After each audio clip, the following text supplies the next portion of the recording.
Robert, so happy are you now that Mikey finally has a date, finally coming back? We're excited. We're excited. It's ready. We're ready to get back in the ring. Ya ves, pendeja. Te tenía, ¿verdad? I'll give you that one. So excited about fighting in New York? You guys were just there last week. You're gonna be headlining. A lot of people expected you guys to fight out here.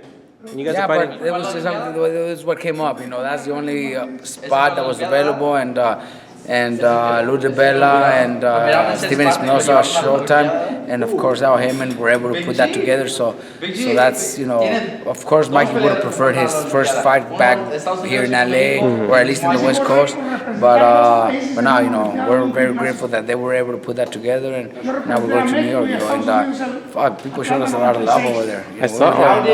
I didn't think it was going to be that like that.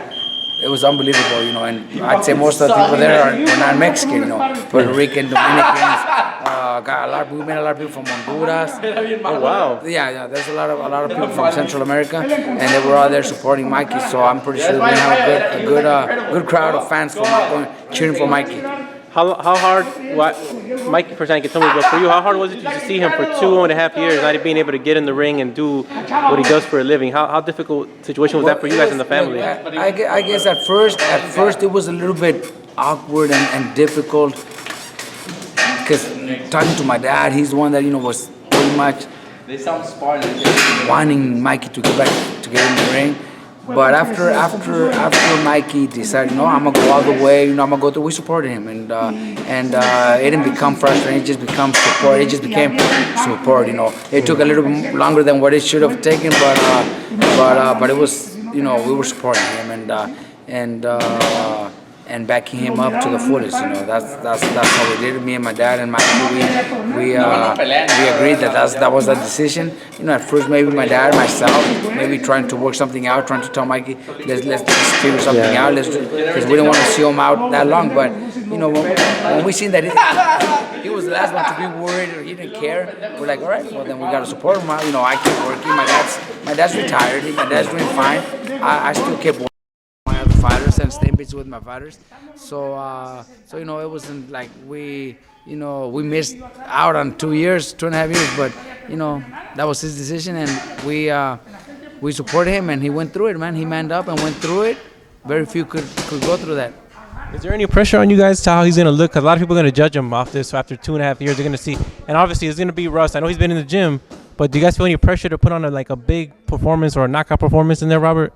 A lot of people are gonna be tuning in just to see how Mikey looks, but I don't, we don't know. He's been looking really good in the gym, sparring really good for the past 2 years. He's been sparring and training, and like Mikey says, he feels like he's been out for 6 months only.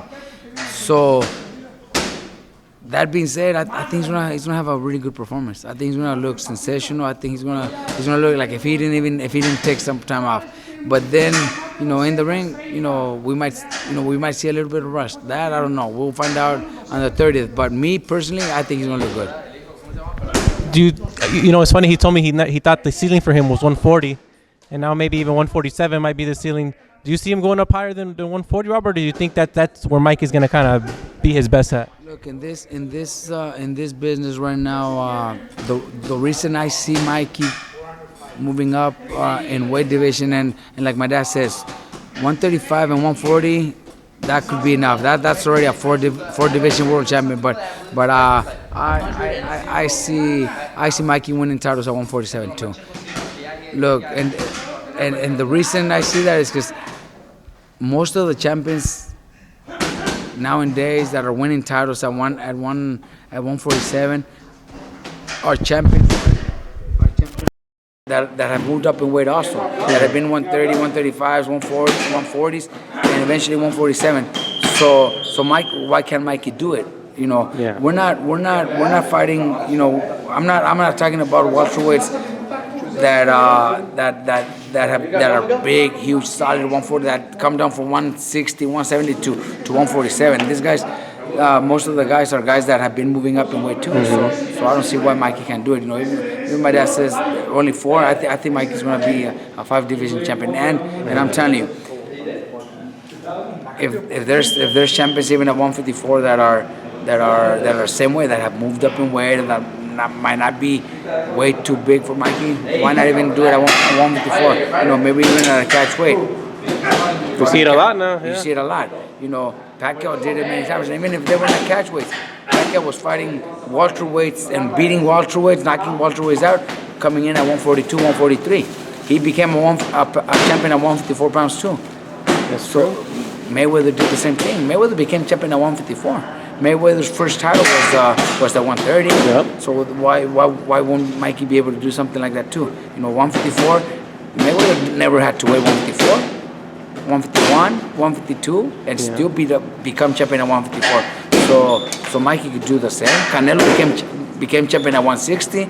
He defended his title a couple times at 155. So why can't Mikey do something similar to that?